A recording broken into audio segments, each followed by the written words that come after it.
Welcome back guys. तो इस video में हम बात करेंगे पिलियोट्रॉपी की।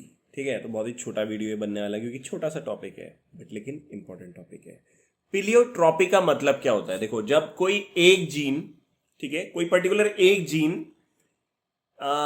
एक से ज्यादा कैरेक्टर्स को शो करने लग जाए। जनरली क्या होता है, देखो, एक जीन एक ही कैरेक्टर को शो करती है, ठीक है, बट लेकिन कभी कभी क्या होता है, एक ही जीन कई सारे कैरेक्टर्स को या कई सारे ट्रेड्स को कंट्रोल करती है। ठीक है, कई सारे कैरेक्टर्स को कंट्रोल करती है, तो उस जीन को बोलते हैं पिलियोट्रॉपिक जीन और उस फिनोमिना को बोला जाता है पिलियोट्रॉपी। फिर से बोल रहा हूं, जनरली एक जीन एक कैरेक्टर को कंट्रोल करती है। लाइक ये जीन हाइट के लिए है तो हाइट के लिए रहेगी, ठीक है, बट लेकिन कभी कभी क्या होता है, एक जीन एक से ज्यादा कैरेक्टर्स को कंट्रोल करना शुरू कर देती है, तो ऐसी जीन को बोलते हैं पिलियोट्रॉपिक जीन, और ऐसे कैरेक्टर को बोलते हैं ऐसे फिनोमिना को बोलते हैं पिलियोट्रॉपी। ठीक है, तो लिखा भी यहां पे कि where a single gene can exhibit multiple phenotypic expression, एक ही जीन कई सारे मल्टीपल फिनोटिपिक एक्सप्रेशन शो कर रही है तो उसे पिलियोट्रॉपिक जीन बोलते हैं और इस फिनोमिना को पिलियोट्रॉपी बोला जाता है। अब एक चीज आपको ध्यान रखनी है कि भाई जो पिलियोट्रॉपी जीन होती है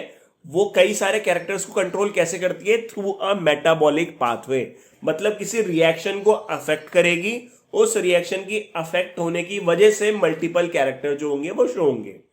ठीक है ना, पिलियोट्रॉपिक जीन कैसे काम करती है, वो किसी मेटाबॉलिक पाथवे को अफेक्ट करेगी, तब जाके यहाँ पे मल्टीपल फिनोटिपिक कैरेक्टर जो है वो शो होते हैं। इसको समझाने के लिए, पिलियोट्रॉपी को समझाने के लिए एक एग्जांपल हमारे पास क्या है, एक डिजीज जिसका नाम है फिनाइलकीटोनूरिया, जो कि ह्यूमंस में होती है। और ये कैसे होती है उसको हम यहाँ पे फटाफट समझते हैं। देखो, इस जीन में हो गया म्यूटेशन, जीन में म्यूटेशन हो गया तो इसकी वजह से क्या हुआ, नहीं नहीं रुको यार, क्या बोल रहा हूं मैं, नॉर्मल पहले तो सही, नॉर्मल में क्या होता है, फिनाइल एलानिन जो रहता है, ठीक है, वो कन्वर्ट होता है किसमें, टायरोसिन में। फिनाइल एलानिन जो है वो टायरोसिन अमीनो एसिड में कन्वर्ट हो जाता है।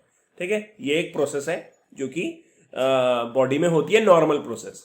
इस कन्वर्जन के लिए एक एंजाइम है फिनाइल एलानिन हाइड्रोक्सिलेज। ठीक है, ये एंजाइम है जो इस रिएक्शन को करता है, और इस एंजाइम को बनाने के लिए यहाँ पे एक ये जीन है। ठीक है, अब क्या हुआ, इस जीन में हो गया म्यूटेशन, ये जीन हो गई खराब, ये जीन खराब हो गई तो ये एंजाइम बनना बंद हो गया, ये एंजाइम बनना बंद हो गया तो क्या होगा, इसकी वजह से फिनाइल एलानिन जो है वो टायरोसिन में कन्वर्ट नहीं होगा, जिसकी वजह से फिनाइल एलानिन का अमाउंट जो है वो बॉडी में बढ़ना शुरू हो जाएगा, और फिनाइल एलानिन जो है, एलानिन जो है वो फिनाइल पायरुविक एसिड में कन्वर्ट हो जाएगा, और फिनाइल पायरुविक एसिड फिर तीन चीजें करेगा, एक मेंटल रिटार्डेशन करेगा, एक स्किन पिगमेंटेशन करेगा, और एक हेयर लॉस करेगा। ठीक है, तो ये देखो, एक ही जीन से तीन कैरेक्टर क्या हो रहे हैं यहाँ पे वो शो हो रहे हैं।